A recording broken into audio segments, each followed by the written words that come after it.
ये पारिवारिक कार्यक्रम है और देशवासियों को समझता है। प्रधानमंत्री के नेतृत्व में सबसे टॉप प्रायोरिटी का जिला है। 25 तारीख को होना या अलाव कई कार्यक्रम शामिल है। अभी तो हमने अपने सभी प्रकार के रोजगार के अवसर खड़े हो, विरासत से विकास की तरफ बढ़े। मध्य प्रदेश के आदिवासी अंचलों में फैलती शराब तस्करी को लेकर कांग्रेस विधायक और आदिवासी कांग्रेस के राष्ट्रीय अध्यक्ष विक्रांत भूरिया ने सरकार पर गंभीर आरोप लगाए हैं। भूरिया ने दावा किया है कि भाजपा सरकार की मिलीभगत से आदिवासी जिलों को शराब माफियाओं का गढ़ बना दिया है, जिसको लेकर उन्होंने सरकार के सामने 4 मांगे रखी है और आदिवासी अंचलों में पूर्ण रूप से शराबबंदी की मांग की है। इसके साथ ही उन्होंने D3 अभियान को लेकर भी खास चर्चा की। शराब इस तरह से ये टेंडर बांट रहे हैं।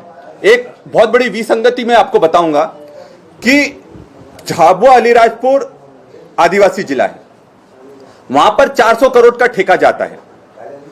वहीं दिंडोरी भी आदिवासी जिला है, पर वहां पर सिर्फ 25 करोड़ का ठेका जाता है। तो जब दोनों जिले अगर आदिवासी हैं तो एक तरफ 25 करोड़ का ठेका, एक तरफ 400 करोड़ का ठेका। और ये आपको बता दूं, ये कोई 200, 300, 400, 500 करोड़ का खेल नहीं है, ये 20,000 करोड़ का खेल है। जो पूरे वेस्टर्न मध्य प्रदेश में जो ये खेल चल रहा है, ये पूरा 20,000 करोड़ का खेल चल रहा है। अखिल भारतीय कांग्रेस कमेटी की महासचिव और लोकसभा सांसद कुमारी शैलजा ने नेशनल हेराल्ड मामले को लेकर केंद्र सरकार पर गंभीर आरोप लगाए हैं। उन्होंने कहा कि यह केस देश को गुमराह करने और असली मुद्दों से ध्यान भटकाने की भाजपा की साजिश है। शैलजा ने कहा कि कांग्रेस नेता सोनिया गांधी और राहुल गांधी के खिलाफ ईडी द्वारा दायर चार्जशीट में कोई ठोस आधार नहीं है। जब कोई धन का लेन देन ही नहीं हुआ तो मनी लॉन्ड्रिंग का सवाल ही नहीं उठता। उन्होंने इसे राजनीतिक प्रतिशोध बताते हुए कहा कि मोदी सरकार ने विपक्ष को डराने और बदनाम करने के लिए ईडी को चुनाव विभाग बना दिया है। या अपराध कहां से आ जाता है? अगर कोई कंपनी कर से छुटकारा पाना चाहती है तो वह एक नई कंपनी बनाती है और उस कर्ज को नई कंपनी में ट्रांसफर करती है। कंपनी कानून के मुताबिक ये कानूनी है और ये अक्सर आप देखते हैं, ये एक कॉमन प्रैक्टिस है। जब पैसा ही नहीं तो लॉन्ड्रिंग कहा। अगर कोई अपराध हुआ है तो वह 2 मास्टरमाइंड्स ने किया है। 2 मास्टरमाइंड्स आप समझ सकते हैं कौन?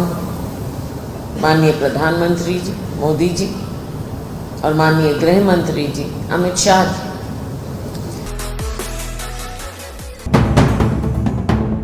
इंदौर में भाजपा कार्यकर्ता कपिल पाठक के साथ मारपीट का एक और वीडियो सोशल मीडिया पर वायरल हुआ है। वहीं भाजपा पदाधिकारियों और पीड़ित की पत्नी ने पुलिस को वीडियो सौंपकर दोषियों पर सख्त कार्रवाई करने की मांग की। इंदौर में नगर निगम नेता प्रतिपक्ष चिंटू चौकसी और बीजेपी नेता कपिल पाठक के बीच हॉस्पिटल के बाहर मारपीट का वीडियो भी सामने आया है, जिसमें कपिल पाठक की पत्नी विनीता पाठक ने चिंटू चौकसी समर्थकों पर मारपीट करने का आरोप लगाया है। मंगलवार को विनीत पाठक, पार्षद बालमुकुंद सोनी, पूर्व पार्षद चंदू शिंदे के साथ बड़ी संख्या में भाजपा कार्यकर्ता विजयनगर थाने पहुंचे, जहां उन्होंने मारपीट का वीडियो पुलिस को सौंपकर दोषियों पर सख्त कार्रवाई की मांग की। तो जैसे उतारो ना गाड़ी पे से वैसे ही खींच लिया। मनोज चौधरी था, ईशान चौक से था, चिंटू चौक से था, सुमित ठाकुर थे, गौरव चौधरी थे, अनिल गुर्जर, राधेश्याम चौक से, यहाँ तक कि विक्की सेंगर है, वो सुरेंद्र भदौरिया भी थे। विक्की सेंगर पास सामने खड़े थे। मैंने सीसीटीवी फुटेज भी आपने पुलिस को दिया है, एफआईआर करवाने आए हैं। हाँ, उसी की आए है कि इनने इतनी अति कर दी है, इतनी दादागिरी मचा के रखी कि और जान से मारने की कोशिश करी इनको। इंदौर में कांग्रेस नेता और नगर निगम के नेता प्रतिपक्ष चिंटू चौकसी पर धारा 307 के तहत मामला दर्ज होने के बाद राजनीति गर्मा गई है। एक और कांग्रेस जहां भाजपा पर आरोप लगा रही है तो वहीं भाजपा ने भी कांग्रेस पर करारा पलटवार किया है। दरअसल भाजपा नगर अध्यक्ष सुमित मिश्रा ने चिंटू चौकसी को आदतन अपराधी बताया है और कहा कि कांग्रेस को पहले अपने गिरबान में झांकना चाहिए। इस दौरान उन्होंने कांग्रेस नेता देवेंद्र यादव के साथ हुई घटना का भी जिक्र किया। देखिए, ये घटना दुर्भाग्यपूर्ण है इंदौर के राजनीतिक इतिहास में। और कांग्रेस के नेता और नगर निगम के नेता प्रतिपक्ष चिंटू चोकसे का ये पहला आपराधिक कृत्य नहीं है। विभिन्न धाराओं में अलग अलग थानों में उन पर 11 और भी मुकदमे दर्ज हैं और वे इस प्रकार की घटनाएं आए दिन करते हैं। वे या तो राजनीति को गुंडागर्दी समझते हैं। इंदौर शहर में एक दिलचस्प और प्रेरणादायक नजारा देखने को मिला, जिसका वीडियो अब सोशल मीडिया पर जमकर वायरल हो रहा है। इसमें एक महिला ट्रैफिक पुलिस कर्मचारी सोनाली सोनी अनोखे अंदाज में गाना गाकर लोगों को ट्रैफिक नियमों के पालन का संदेश दे रही है, जिसे लोग खूब पसंद कर रहे हैं। इंदौर की सड़कों पर आमतौर पर ट्रैफिक का शोर सुनाई देता है, लेकिन इस बार सिग्नल पर कुछ खास सुनने को मिला जो सोशल मीडिया पर धूम मचा रहा है।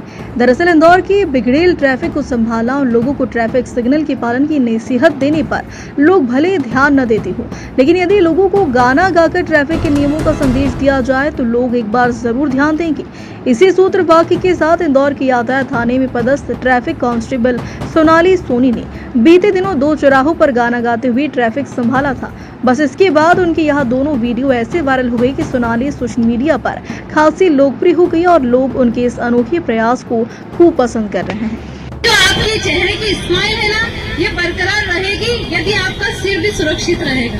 So please I request you, traffic में से सुधार होगा, सुधार होगा जो गाड़ियों को।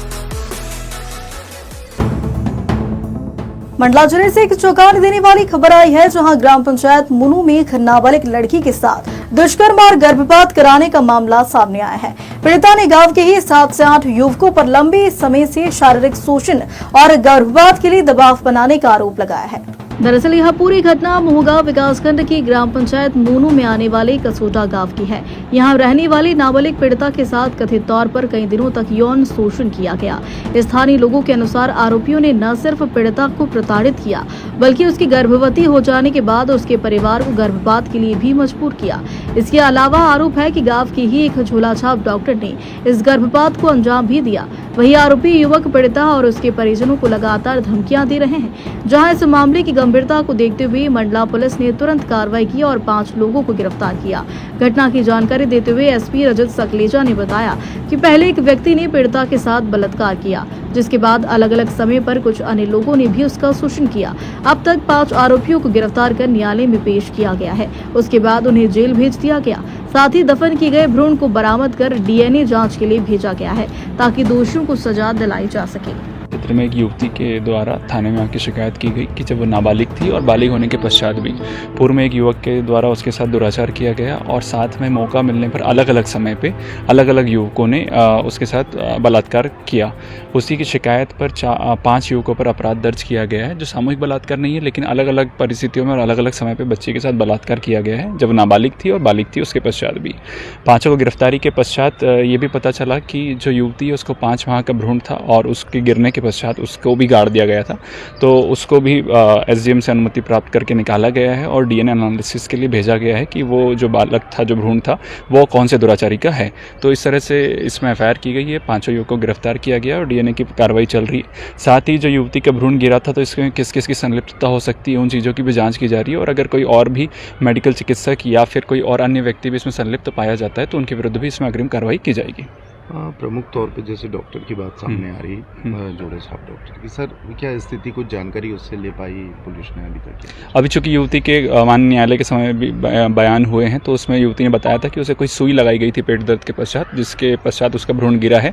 तो उसमें डॉक्टर की क्या मंशा थी, क्या डॉक्टर उसमें पात्र था सुई लगाने के लिए, इन सभी बिंदुओं को भी जाँच में सम्मिलित किया गया है और मेडिकल रिपोर्ट के अनुसार अगर वो भी इसमें संलिप्त पाया जाता है या इलीगली वो अपनी प्रैक्टिस करता पाया जाता है तो उसके ऊपर संबंधित धाराएँ जो BNS की है और आयुर्विज्ञान जो अधिनियम है उसकी अगर धाराएं लगती है तो वो भी लगाई जाएंगी। सर इस घटनाक्रम के बाद जो है बेटी और माँ समाज से अलग कर दिए गए हैं, उनकी रोजी मतलब रोटी भी खत्म कर दी गई है। सर इस तरह की कुछ घटना इस तरह की घटना अभी तो वर्तमान में नहीं आई है, लेकिन चूंकि आपने बताया तो सामाजिक बहिष्कार करना इलीगल है, अवैध है। अगर ऐसी कोई भी सूचना आती है तो संबंधित लोगों को बैठा के समझाया जाएगा।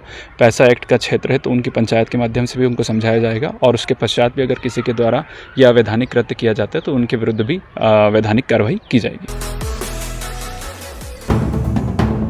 मध्य प्रदेश के पूर्व कैबिनेट मंत्री अर्चना चिटनिस के सुपुत्र समर्थ चिटनिस के विवाह समारोह में शामिल होने के लिए मुख्यमंत्री डॉक्टर मोहन यादव सोमवार को बुरहानपुर पहुंचे, जहां उनका पूर्व मंत्री अर्चना चिटनिस और भाजपा जनप्रतिनिधियों ने पुष्प वर्षा कर भव्य स्वागत किया। सीएम डॉक्टर मोहन यादव ने अर्चना चिटनिस के परिजनों से मुलाकात कर समर्थ चिटनिस को विवाह की शुभकामनाएं दी। इस दौरान कैबिनेट मंत्री तुलसीराम सिलावट, प्रहलाद सिंह पटेल सहित अन्य जनप्रतिनिधि और भाजपा पदाधिकारी मौजूद रहे। वहीं पत्रकारों से चर्चा करते हुए सीएम डॉक्टर मोहन यादव ने कहा कि 26 अप्रैल को पुनः बुरहानपुर आएंगे और कई कार्यक्रमों में शामिल होंगे। मध्य प्रदेश सरकार विरासत से विकास की ओर बढ़ रही है। प्रदेश के युवाओं को रोजगार मिले, ये सरकार की पहली प्राथमिकता है। मैं बुरहानपुर में आज हमारी माननीय पूर्व मंत्री और वर्तमान विधायिका श्रीमती अर्चना चिटनिस जी के बेटे समर्थ के विवाह के अवसर पर यहाँ आया हूँ।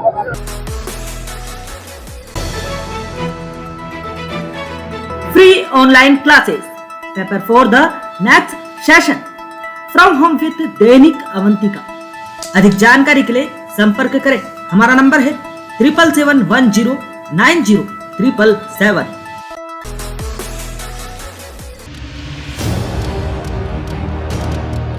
देश विदेश गांव शहर सब पे नजर, सबकी खबर, नया रूप है नए है रंग, सबको समेटे अपने संग। आपका अपना शहर का सपना दैनिक अवंतिका, दैनिक अवंतिका, दैनिक अवंतिका।